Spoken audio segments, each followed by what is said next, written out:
Дәүләт алкоголь инспекциясы тарафынан ялган аракының әйләнешен кисәтү максатында беренче кварталда Нурлатта 96 чара үткәрелгән, 16 литрлап сурагат тоткарланган. Бу бик аз. Аның каравы Татарстанда җитештерелгән алкоголь продукциясын сату күләме бераз арткан. Шуның нәтиҗәсендә 4 айда республика бюджетына акцизларның килүендә дә арту сизелә.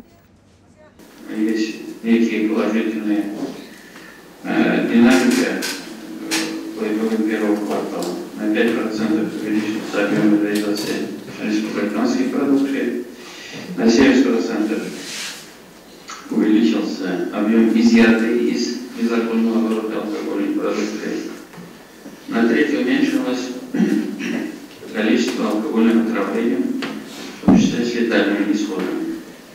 Алкоголь җитештерүне һәм сатуны контрольдә тотуда ЕГАИС системасына күп өметләр баглана. Агымдагы елның 1 гыйнварыннан аңа түмәрләп сатучылар һәм аклап сату звенолары кушылды. С 1 июля начнется уже продажа водки через ЕГАИС, 100% по России. Сегодня уже более 15% работает уже в обратной системе. Мы поставили задачу за май месяц уже перейти продажу водки через торги ЕГАИС в июне, чтобы уже вопрос у нас не было. Но и абсолютно правильно народный контроль.